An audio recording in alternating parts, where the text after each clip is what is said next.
Welcome back to All Things Creepy. I'm your host, Micah James, and this week I give you a Creepypasta double feature. I'm going to be reading to you The Rugrats Theory and Cul-de-sac. Cul-de-sac might not be as obvious to you, especially if you were never a Cartoon Network kid like I was, but that one will be about Ed, Edd, and Eddy. Now, let's not beat around the bush and get into it, shall we?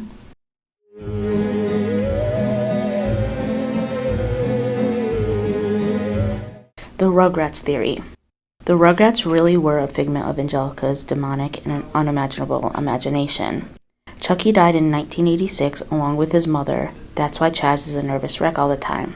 Tommy was born in 1988, but he was a stillborn. That's why Stu is constantly in the basement making toys for his son, who never had a chance to live.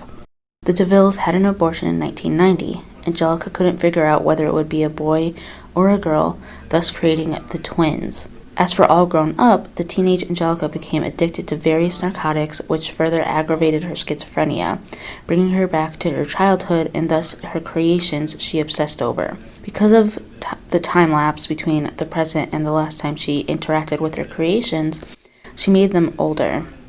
Angelica was constantly taking hits of acid, so she would never live without her creations, who were her only company. In a judgmental world, Angelica's mom actually died of a heroin overdose in 1982, just after Angelica was born.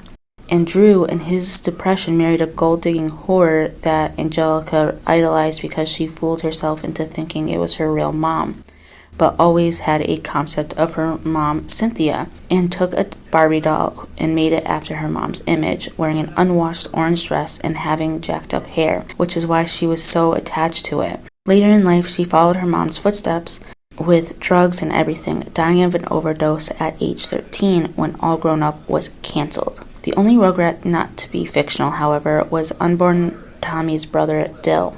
However, Angelica didn't know the difference between Dill and her creations, although Dill didn't follow her commands. After endless crying and refusal to disappear like the others did when Angelica was angry with them, she hit him. Due to this, he sustained a brain hemorrhage which resulted in a deformation. As he grew up, his damage only became more evident, and by the time he was 9 and all grown up, he lived as an outcast, being ridiculed for his weirdness. The immense guilt over this was what led Angelica to her drug use and is what led Angelica uncreate the Rugrats briefly until her experience with hallucinogenics. On a trip to Paris to find love, Chaz married a woman named Kira. He was actually going to marry a different woman named Coco, but she wanted him for his money, who had a daughter named Kimmy that was being torn from her because she was a cocaine addict. Angelica imagined her from Kira's stories. He lost his mind after the death of his wife and was in denial that she was ever a prostitute. Upon return to America, Chaz and Kira married and she got her green card. It was actually a really happy and romantic story. Kira continually struggled with addiction but was relatively happy with her life in Chaz. Susie was actually Angelica's only friend who entertained the thought of Angelica's creations for her sake. Angelica spent the last days of her life in the back of the cafeteria imagining friends around her and playing with the lives of her creations. Now, there is a tweaked version of this story. I'm not necessarily going to read the whole entire thing because for the most part it's basically the same. Angelica imagines the kids who died or who weren't truly born and all that. There are two major differences between the original and the tweaked version. In the tweaked version, Stu does end up pulling Angelica off of Dill, but he still ends up becoming deformed and all that, for lack of a better term. And then the ending is what's a little different, the last paragraph, which I will read to you. Susie was Angelica's only friend who entertained the thought of Angelica's creations because they seemed to make her happy. She later became a psychologist and teamed up with Nickelodeon to make the Rugrats. When Angelica died of the overdose, Susie helped arrange her funeral. Because of her addictions and her mental state, Angelica was expelled from society, which led to a break with reality and her eventual death.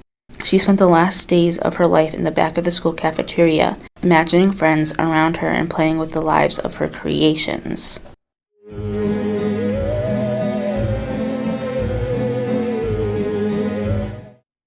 Cul-de-sac. We hadn't always been here, but the neighborhood has. Even before it was a neighborhood on Earth, this one had been here. Here for those who would be lost on those cursed grounds. Here for those who would die long before their real life ever truly began. Here for those who never really wanted to grow up. We come from different times and come from different lives, but one thing remains true of all of us. We lived on the earthly realm of the neighborhood at some point in our lives and died long before our time was supposed to have come.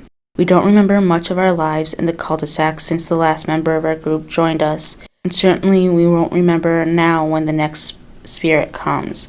But here is what we do know. Rolf was the first to come here. Unlike most of us, he was born in far-off lands, and even in the afterlife hasn't lost touch of his old world upbringing. He lived in the neighborhood before it was developed. The son of a shepherd, he and the rest of his family came to start a farm on the lands that would soon turn into a place we would all eventually reside in. He died in 1903. While tending to the family's animals, the bull broke loose from the pen, and in Rolf's efforts to stop the beast, he was trampled to death. That is why, even though he brought many of his family's livestock with him in spirit, he chose not to bring the cattle along. He continues to go about the farm's business on a daily basis, but is more than happy to occasionally neglect them to play with the other children of the neighborhood. Johnny was always the lonely child. In fact, Rolf actually became his first human friend ever when he came to the cul-de-sac after his death. His parents moved into the grounds of Rolf's former farm not long after his death. With no other children around and no field work to take up his time as it did Rolf's, Johnny drew into his own mind to a great extent. From the plank was born. Together, they wandered about the countryside, climbing trees and getting themselves in trouble. Sadly, it didn't last forever, as a few years later, Johnny became bedridden with illness. In 1922, he died after a long battle with tuberculosis. He saw his imaginary friend Plank standing by him to his last breath. Even now, in the afterlife, without the countryside to play in, Johnny still wastes much of his time frolicking through the backyards and streets. Eddie was the next to come. Eddie was born in New York City but moved to the neighborhood in 1932, just as the Great Depression was hitting full swing. The neighborhood, while still different, was beginning to take form from the fields of its past as families moved in and split up the lands that had once belonged to Ralph's family. Always a schemer, Eddie looked to do anything that could bring some comfort to his very bare family life, even if it cost him the friendship of others. Eddie died in 1939 after one of his grand plans to swindle a sap backfired. He drowned trying to cross the local river after trying to run away from the angry kids that he had tried to deceive. Even in the afterlife, he keeps chasing after the almighty dollar. Sarah and Ed came together not too long after that. By the late 40s, the cul-de-sac had already nearly taken its final form as one of the pre-planned developments that became popular in the post-war era. As brother and sister growing up in the chaos of World War II, they both had various ways of escaping their lives as children of a dead GI and a working mother. Sarah became enraged and controlling as she sought to make sure that everyone around her knew that she was in charge, all in an attempt to copy off of her view of the hustle and bustle of her often working mother. Ed, on the other hand, went about it in a different way. He just shut it out entirely. In fact, he shut out nearly everyone and everything in the world entirely, becoming what appeared to be a complete idiot. Ed chose instead to become completely involved in the monster movies and comic books that began to pop up after the war had ended. It wasn't too long after that, in 1953, Ed and Sarah died in a car wreck as their mother was taking them to visit their grandparents.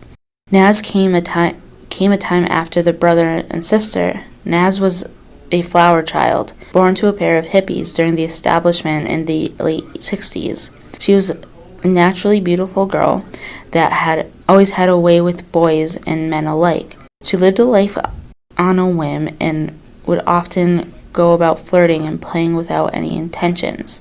She died possibly in the most horrible way of any child in the neighborhood. In the summer of '79, a serial killer who had broken out of a local asylum had slipped into her house in the dead of night and raped and killed her along with her entire family. In the trauma of these events, she was in a way similar to Ed, shut out the world entirely and forgot of her parents and siblings, which is why in the afterlife she doesn't ever receive demands from the non-existent parents, unlike many of the others. This gives her much more time to lounge around and party as she often does. It didn't take too long before Ed joined the rest of the neighborhood. He was the child of two highly controlling professionals in the age of greed that, despite their constant absence, dominated his life. As such, Ed became quite the intellectual and rather meek and shy figure. Always the curious type, he loved to experiment when given time away from school and the constant chores of his parents. This would lead to his untimely demise in 1986 as a gas leak combined with a Bunsen burner from one of his experiments tore him and his house to pieces. Being the timid and subservient type between various misadventures, Ed continued to follow the written orders of his parents long after his death. Kevin was the next to join the group. He was born the day of Ed's death and is in many ways his polar opposite. Kevin came from a broken home and developed a bold personality.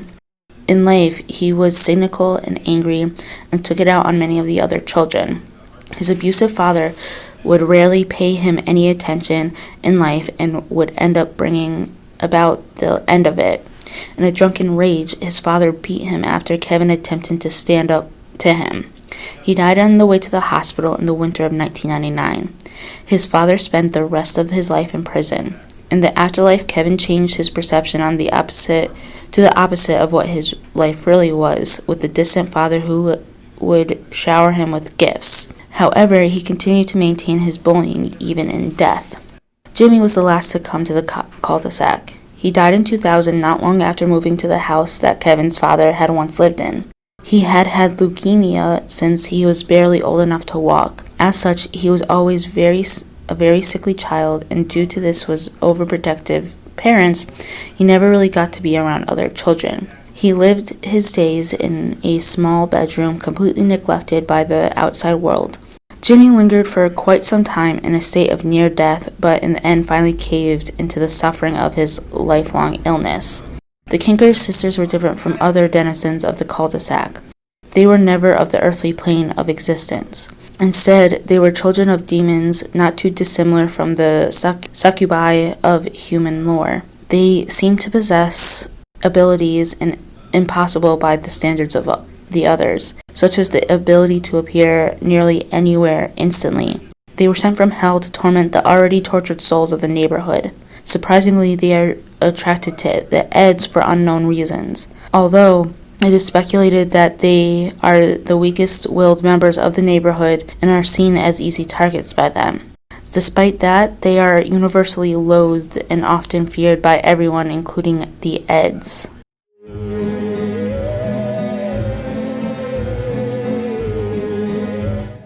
So that was your Creepypasta double feature. Let me know if there are any other creepypastas you would like me to cover. I plan on doing more of these in the future, as I've kind of been doing since the start of this iteration of the podcast. Also, I'm still looking for ideas. If you have something you want me to cover, just reach out to me. All of my socials will be in the show notes. I will also be linking the stories I read in the show notes as well, in case you want to read along or want to read the entirety of the tweaked version of the Rugrats theory. Like I said, it's pretty much the same except for some minor changes here and there. Anyways, I will see you guys next week with another creepy topic.